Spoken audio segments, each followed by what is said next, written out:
नमस्ते बच्चों, मैं दीपक सेन इंजीनियर्स वर्क प्लेटफॉर्म पर आपका हार्दिक स्वागत करता हूं। और आज जैसा कि मैंने आपको लास्ट क्लास में बताया है कि नया सब्जेक्ट अपन इंट्रोड्यूस करने वाले हैं, जो है आपका measuring and measurement and measuring instrument, जिसको आप शॉर्ट फॉर्म में बोलते हैं EMI। अब पहले कोई भी टॉपिक स्टार्ट करने से पहले इसका हम लोग इंट्रोडक्शन देखते हैं कि एक्चुअल में इसमें पढ़ना क्या है। तो इसमें हम लोग को देखना है मेजरिंग इंस्ट्रूमेंट में कौन से इंस्ट्रूमेंट। मेरे बच्चों देखो, जब आपने सर्किट थियरी की बात की तो सर्किट एनालिसिस में किसी भी इलेक्ट्रिकल सर्किट में अपन ने देखा वोल्टेज, करंट, इन दोनों के रेशियो से रेजिस्टेंस, इंडक्टेंस, कैपेसिटेंस, और जब इनको मल्टीप्लाई किया तो पावर, और अगर इसी पावर को आपने टाइम के साथ मल्टीप्लाई कर दिया तो आपने देखा एनर्जी। अब ये सब चीजें, ये सब क्वांटिटी आपके एक सर्किट में उपस्थित तो है, पर कितनी मात्रा में है और कितनी एक्यूरेसी से आपको उसका मेजरमेंट करना है, तो उस क्वांटिटी के मेजरमेंट के लिए मेरे बच्चों हम लोग को चाहिए होता है, जैसे सर्किट में एक सर्किट बना दिया, बैटरी लगा दी। अब आपने देखना है कि यार ये बैटरी 10 वोल्ट की है, 20 वोल्ट की है, 40 वोल्ट की है, 50 वोल्ट की है, वो कैसे पता लगे? तो उसको मापने के लिए आपने क्या बनाया? V से वोल्ट मीटर। अगर आपने उसी सर्किट में फ्लोएबल में कि भाई करंट कितनी फ्लो हो रही है, तो उस करंट के फ्लो के लिए आपने क्या बनाया? अमीटर। अब वोल्टेज भी माप लिया, करंट भी माप ली, पर ये वोल्टेज और करंट ले कौन रहा है? ये वोल्टेज और करंट आपका ले रहा है कोई भी लोड। और लोड कितने प्रकार के मेरे बच्चों? मूलभूत रूप से 3, रेजिस्टेंस, इंडक्टेंस एंड कैपेसिटेंस। जब रेजिस्टेंस की बात की तो रेजिस्टेंस कितना, और ये मैंने आपको जो आपके सर्किट की क्लास है जो उनमें बताया भाई 3 तरीके से होता है, लो, मीडियम एंड हाई।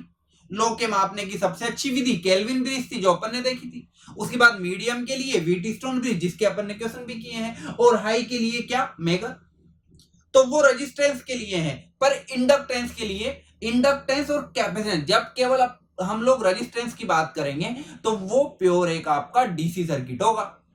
जैसे ही इंडक्टेंस और कैपेसिटेंस लेंगे तो जैसे ही ये आपके सर्किट में आएंगे, यहां पर आएगा रिएक्टेंस। रिएक्टेंस मींस एक्सएल या एक्ससी।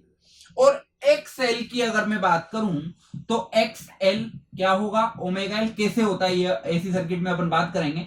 ओमेगा क्या होगा? 2πfl। मींस क्या आ गया मेरे बच्चों? फ्रीक्वेंसी। तो यहां एफ क्या है बच्चों? फ्रीक्वेंसी। फ्रीक्वेंसी का मींस क्या हो गया? आप कहेंगे सर फ्रीक्वेंसी का मींस हमने तो सुना है एसी। जाहिर सी बात है, तो एसी के लिए क्या मापना पड़ेगा? इंडक्टेंस। और साथ में अगर कैपेसिटर वगैरह है तो उसके लिए क्या मापना पड़ेगा? कैपेसिटेंस। तो ये तो हम लोग किस में पढ़ेंगे? डीसी ब्रिज में, इसी में मेजरिंग इंस्ट्रूमेंट में। और ये दोनों किस में पढ़ेंगे? एसी ब्रिज में।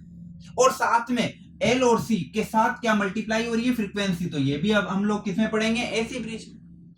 ये तो हो गई वी की वोल्ट मीटर, आई की अमीटर, आर का डीसी ब्रिज, एल और सी का एसी ब्रिज। वी आई बोलो, वी आई मतलब वाट मीटर। वी आई मतलब वाट मीटर। वाट मीटर भी आपका क्या है? इंस्ट्रूमेंट है। क्या मापने का? पावर मापने का। उसके बाद वाट मीटर पढ़ लिया। उस वाट मीटर के लिए उसके अगर आप टाइम से मल्टीप्लाई कर दें किसी भी पावर को, तो आप क्या पढ़ेंगे मेरे बच्चों? Energy meter.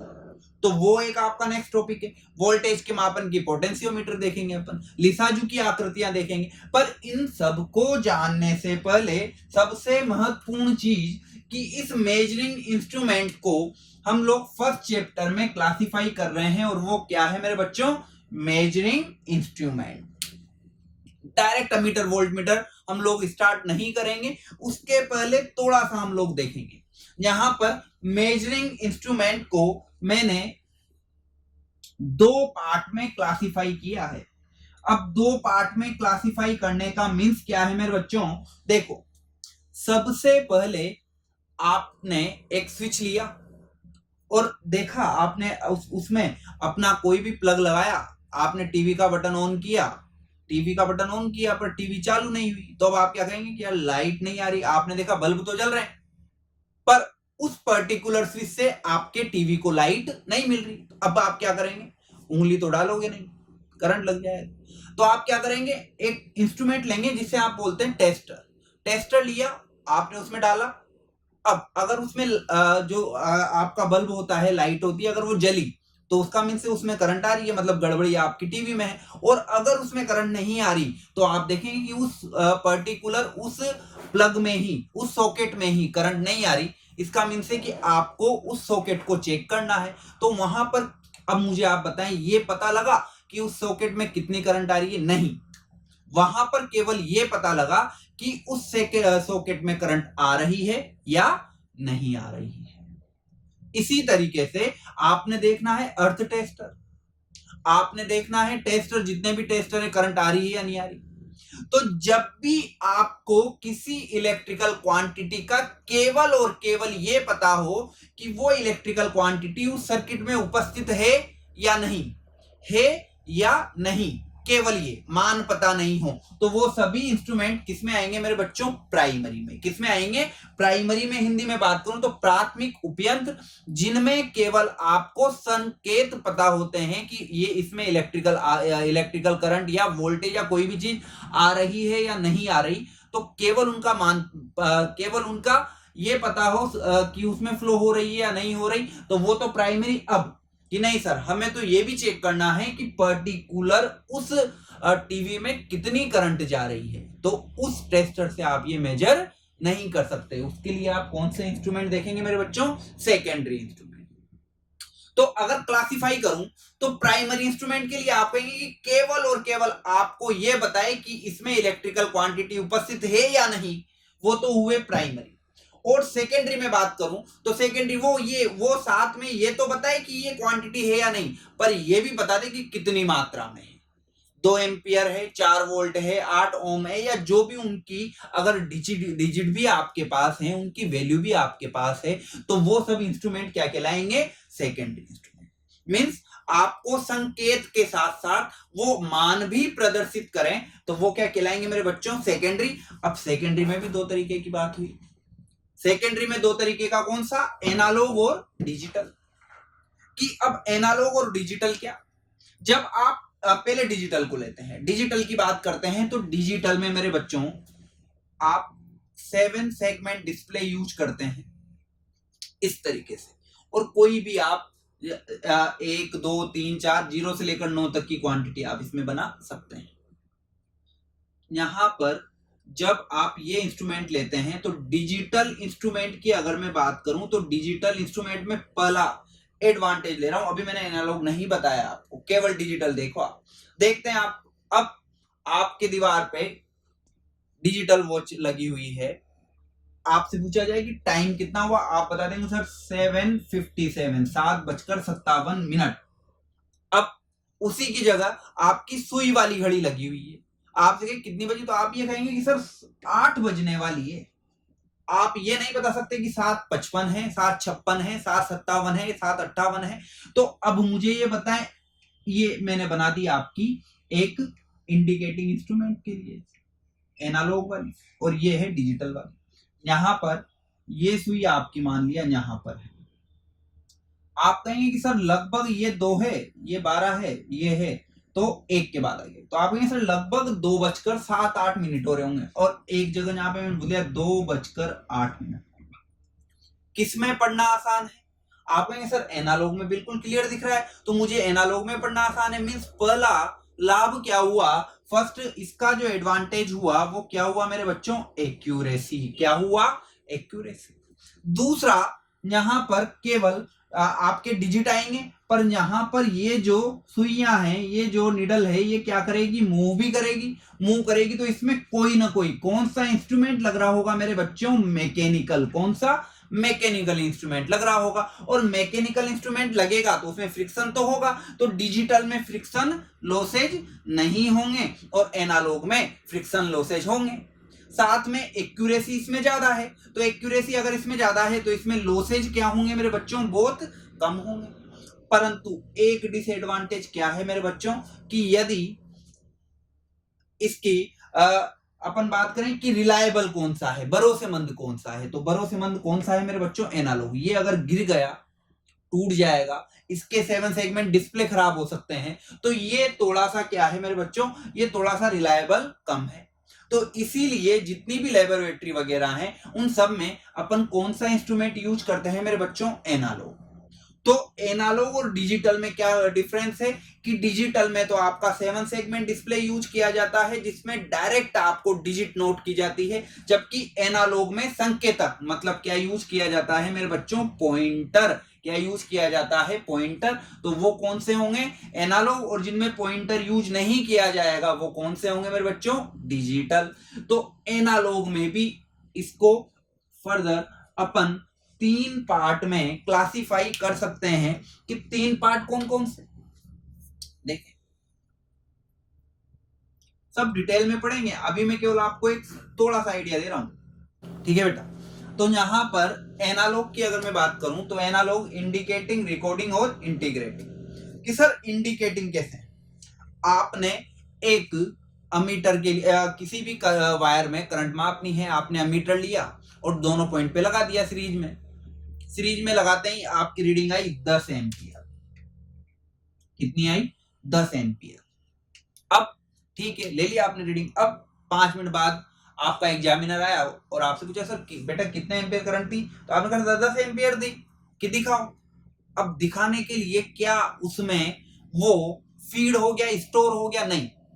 आप क्या करेंगे, वापस इंस्ट्रूमेंट लगाएंगे और वापस उसमें रीडिंग आएगी। अब वो 10 की 9 भी हो सकती है, 8 भी हो सकती है। मींस वे सभी इंस्ट्रूमेंट जो केवल आपको रीडिंग को केवल दिखाई दर्शाते हैं परंतु उनको रिकॉर्ड नहीं करते, केवल आपको सूचना दी भैया 10 एम्पियर है। अब 5 मिनट बाद करोगे चेंज हो सकती है, 15 मिनट बाद करोगे चेंज हो सकती है। तो जिनमें स्टोरेज नहीं होता, जो केवल सूचना देते हैं, वो कौन से इंस्ट्रूमेंट कहलाते हैं मेरे बच्चों, इंडिकेटिंग। तो अमीटर हो गया, वोल्ट मीटर हो गया, वाट मीटर हो गया, फ्रीक्वेंसी मीटर हो गया। जिन भी मीटर में आपको केवल वहां पर पॉइंटर ये बता रहा है कि भैया इतना है, उसके बाद कोई रिकॉर्ड नहीं कर रहा है, वो सब किसमें आ गए, इंडिकेटिंग में। अब रिकॉर्डिंग कौन से हुए, कभी आपके या आपके परिवार में किसी के हार्ट में कोई प्रॉब्लम हुई तो क्या करते हैं, ईसीजी कराई जाती है, इलेक्ट्रोकार्डियोग्राफ। तो वो क्या करते हैं, आपके हार्ट के आसपास उनका जो भी इंस्ट्रूमेंट होता है वो लगाते हैं और जो रिकॉर्डिंग आती है वो पेपर पर रिकॉर्ड होती है। तो जब भी आपके साथ वहां पर उनको प्रदर्शित तो कर रहे हैं। अब किसी के अगर ऐसा दिक्कत हुआ, उसने जब ये करवाया तो वो डॉक्टर के पास जाके वो मशीन लेके तो जा नहीं सकता, तो उसको तो वो पेपर पे बना के दे दी जाती कि भैया उस समय पर ये आपका रीडिंग था। तो ईसीजी जो है, जो भी पेपर पर जो भी मान आया है वो रिकॉर्ड कर रही है, दर्शा रही है। तो यदि किसी मान को मापने के साथ साथ पेपर पर भी दर्शाया जाए या कहीं पे भी रिकॉर्ड किया जा सके तो वो कौन से होंगे मेरे बच्चों, अभिलेखित।